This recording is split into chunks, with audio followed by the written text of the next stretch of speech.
Assalamualaikum warahmatullahi wabarakatuh. Selamat datang di Kris dari Masa ke Masa. Salam sejahtera untuk kita semua. Om Swastiastu, Namo Buddhaya, Rahayu. Pada kesempatan yang baik ini, kita akan berbagi pengalaman tentang keris yang fenomenal, yaitu keris yang memiliki energi untuk daya pesona. Nah, ini khusus untuk para artis, ini bisa nanti laris ya, bisa memiliki keris-keris yang saya sampaikan, yang kita sampaikan. Ada 8 jenis keris, dan nanti juga ada pamor-pamor tertentu yang memang energinya dikhususkan untuk popularitas ya, popularitas atau untuk daya pesona. Dan sebenarnya masih banyak yang lain. Di sini saya hanya mengambil 8 jenis saja. Mari kita buka, kita bahas satu persatu. Tapi kita tetap yakin bahwa daya atau energi yang ada di dalam pusaka itu intinya dari bahannya, dari besinya, ya. Dan besi itu adalah istilahnya anugerah dari Tuhan yang Maha Kuasa. Supaya kita tidak keliru, ya. Jadi kita berharapnya tetap kepada Tuhan yang Maha Esa. Baik, mari kita bahas beberapa dapur keris yang energinya untuk daya pesona. Jadi memang sangat kompleks sekali dan sangat hebat sekali apa yang telah dibuat leluhur kita, teknologi yang begitu tingginya, vibrasi energi yang bisa dipancarkan, sehingga memiliki kekuatan sampai ke arah popularitas ataupun daya pesona. Sering kita dengar di masyarakat bahwa pada pencalonan bupati atau pada pencalonan lurah, pada pencalonan macam-macam ya, mereka juga membekali dirinya dengan pusaka. Itu hanya sebagai sarana ya. Hampir sama mungkin kalau zaman sekarang kita bekali dengan media sosial. Kita pancarkan semua keterangan, semua informasi tentang siapa yang ingin dicalonkan. Nah, di pusaka ini kan nanti memancarkannya secara energi, jadi orang menjadi terpesona, sehingga tertarik. Oke, kita bahas saja. Yang pertama, keris berdapur naga pengantin. Nah, naga pengantin di sini memang memiliki energi yang bikin mempesona ya. Menyatukan antara dua hati begitu ya, antara dua hati, keris dapur naga pengantin. Saya kira bentuknya rekan-rekan sudah banyak yang mengerti. Jadi ada dua naga di sini saling melilit badannya di kanan dan di kiri. Ini hanya ilustrasi saja. Ini foto ini saya ambil dari internet ya, dan terima kasih yang memiliki gambar ini, sehingga bisa bermanfaat untuk di-share bagi sahabat-sahabat budaya di Nusantara. Keris dapur naga pengantin sangat fenomenal sekali dan susah sekali yang asli. Ya, susah sekali yang asli untuk didapatkan karena pasti akan disimpan rapat nih. Akan disimpan dengan rapat sekali pusaka berdapur naga pengantin ini. Ini salah satunya. Oke, yang kedua, keris berdapur sinom. Nah, keris berdapur sinom ini juga fenomenal sekali, banyak dicari ya. Keris ini juga memiliki daya pesona, ya, memiliki pancaran daya pesona sehingga kita kelihatan lebih muda, kita lebih energik ya, kita kelihatan istilahnya lebih kalau kita istilahkan ini lebih manis begitulah ya. Tampilannya lebih luas, manis dan sebagainya. Ya, yang kedua adalah dapur sinom. Ya, dapur sinom. Nah, mengenai ricikannya, jadi dapur sinom itu area gandiknya ini namanya kembang kacang, ada jalennya, kemudian ada lambe gajahnya 1. Kalau lambe gajahnya di sini 2, nanti dapurnya lain lagi, namanya kolo hamisan. Ya. Kemudian ada greneng, ya. Ini ada rondo nunut juga bisa. Ini ada sogokan 2, kemudian ada tikel alis, serawean, gusen juga sama ya, sampai ke atas, bahkan ada yang memakai keruingan begitu. Ini dapur Sinom. Yang ketiga, kita lanjut saja, keris dapur Sepang. Ini juga memiliki daya pesona yang tinggi sekali. Nah, seperti ini kira-kira bentuknya. Keris dapur Sepang, jadi gonjonya itu kanan kirinya imbang, sama ya. Ini juga saya ambil gambarnya dari rekan di internet ya, untuk memberikan contoh.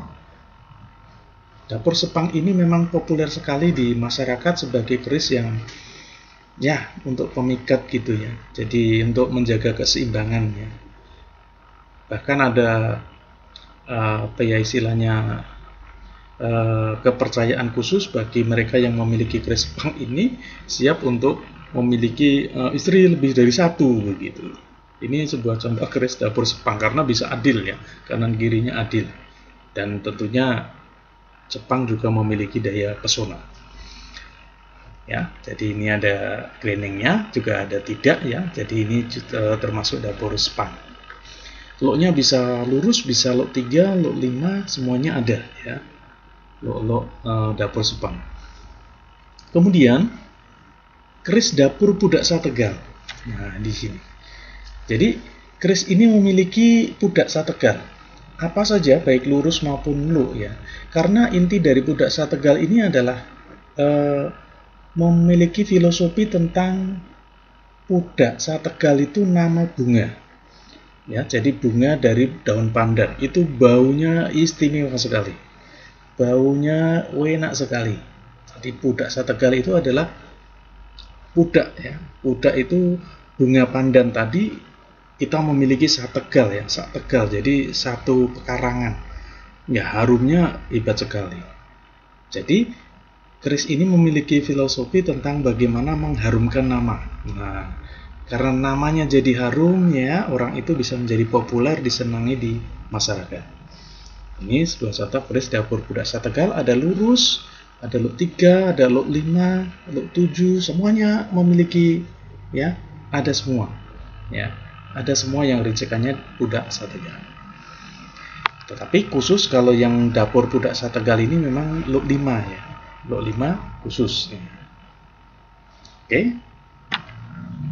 Keris dapur Jangkung Pacar. Nah, ini dia. Ini saya ambil dari buku ya, buku dapur ya. Ciri khas bentuknya, jadi di sini ada empang kacang, jalen, lambe gajah ya. Kemudian di sini ada sogokan baik depan dan belakang, ada keruingan sampai di atas ya, dapur Jangkung Pacar ini. Kemudian ada tingil ya di sini. Ini juga memiliki pancaran energi ya. Jadi kuat sekali tentang daya pesona yang dipancarkannya. Kemudian yang di sampingnya ini Segoro Winotan ya. Kalau Segoro Winotan ini untuk kawibawannya. Nanti kan kita bahas tentang kawibawan, karjuken, dan yang lainnya. Baik. Yang selanjutnya keris dapur Carito. Nah, ini dia. Ini yang sering di masyarakat ini disenangi ya, keris dapur Carito. Keris dapur Carito itu sebenarnya mulai dari luk 5, luk 7, luk 9 ya, luk 11 itu ada ya. Ciri khasnya lambe gajahnya double di sini. Jadi dia memiliki ciri-ciri lambe gajahnya double. Di luk 5 juga sama, namanya Carito Keprabon. Jadi ricikannya lengkap ya. Sogokan, greneng ya, kemudian lambe gajahnya 2. Luk 5 namanya Carito Keprabon. Kalau luk 7 namanya Carito Kasapto. Luk 9 sama saja Carito Kanowo ya. Kalau luk 11 namanya Carito Keprabon. Masing-masing memiliki pancaran daya pesona. Ya, keris Carito Keprabon atau Carito yang lain. Kemudian yang selanjutnya adalah keris Sabu Inten. Nah, ini dia. Keris Sabu Inten ini luk 11 ya. Ini ricikannya kembang kacang, ada jalen, lambe gajah, sogokan, kemudian greneng ya. Di sini ada serawean depan belakang, luknya 11. Ini keris dapur Sabu Inten. Ya, selain untuk kawibawan juga untuk daya pesona. keris Rabu Inten ini. Ya, cukup menarik. Ini beberapa keris. Di sini ada 1, 2, 3, 4, 5, 6, 7. Oh, 7 ternyata ya.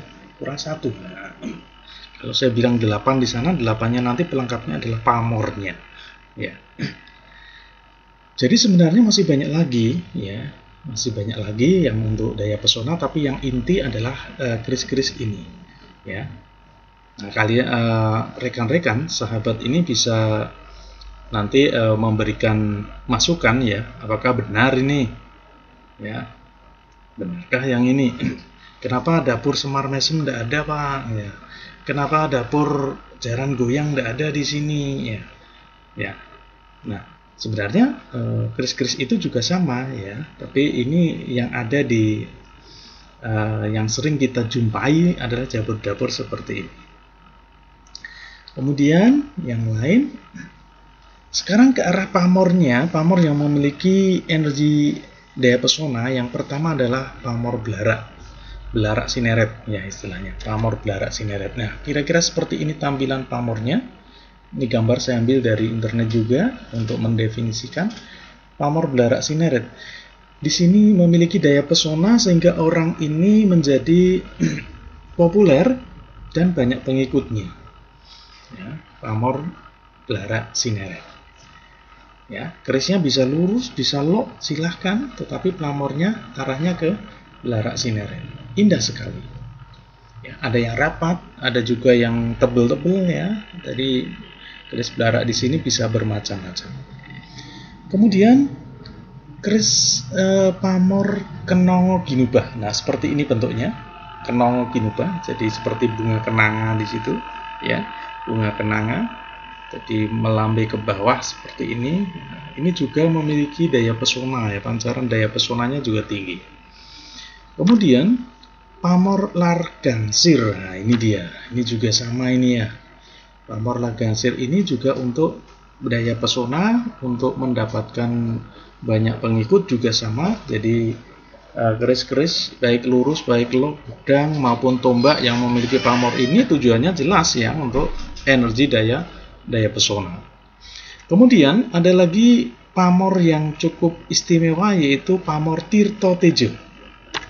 Nah, ini dia.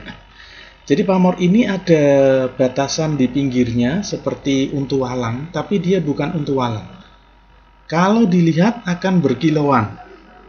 Tirto Tejo, ya. Tirto itu adalah air, Tejo itu berkilauan. Jadi kalau dilihat ini pamor ya, kita seperti deling lah istilahnya, mengkilat gitu, berkilauan, seperti air berkilauan.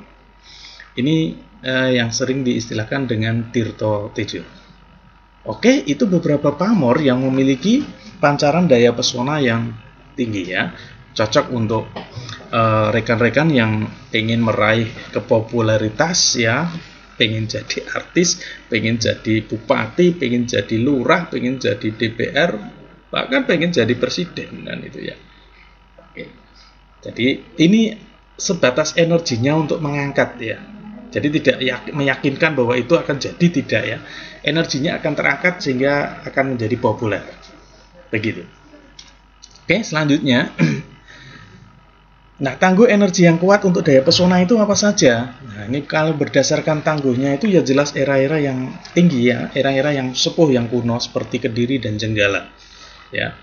Ini tangguh yang kuat, kemudian di bawahnya ada Singasari, dan tentunya sebelum Jenggala Kediri ini kalau ditemukan era Mataram Hindu itu juga kuat sekali, tapi kan kerisnya jarang ditemukan ya. Kemudian ini era Singosari, ini banyak sekali juga pamor-pamor rekan, pamor-pamor miring ya, selain Kediri maupun Jenggala. Kemudian era Majapahit Demak. Nah, ini juga sama ya, tapi langka sekali ya. Di Majapahit ini juga sangat langka, kalau Anda mendapatkan beruntung sekali. Setelah itu level selanjutnya adalah level di era Pajajaran. Ya, Pajajaran ini seringnya memang membuat keris yang untuk pertanian ya. Jadi kalau ke arah daya pesona ini memang sangat sedikit sekali. Ya, sangat sedikit sekali. Kemudian di era Tuban. Nah, ini banyak juga kerisnya. Ya, keris-keris khusus ya di era Tuban yang digunakan untuk pancaran daya pesona. Biasanya dapurnya sederhana, brojol ya, tilam upih begitu, tilam sari, pamornya pamor Blarak Sineret ya, pamor Tirto Tejo ya, dan pamor-pamor yang sudah kita sebutkan tadi. Oke. Sampai di saran dari Ki Danuri terkait keris yang energinya untuk daya pesona di sini, bahwa semua energi, semua bentuk pusaka yang kita sampaikan di sini adalah alat ya. Alat penunjang saja. Jadi sebagai contoh, kalau kita ingin bepergian, kita bisa memakai alat dengan sepeda, kita bisa pakai motor, kita bisa pakai mobil, kita bisa pakai pesawat, kita bisa pakai kapal. Tinggal kita mau milih yang mana. Ya, kita mau pilih yang mana. Kita punya rencana apa saja. Ya, maka di sini tergantung dari pribadi masing-masing. Karena keris yang sudah kita sampaikan tadi hanya sebagai alat saja. Semoga bermanfaat tampilan kali ini. Saya akhiri. Wassalamualaikum warahmatullahi wabarakatuh.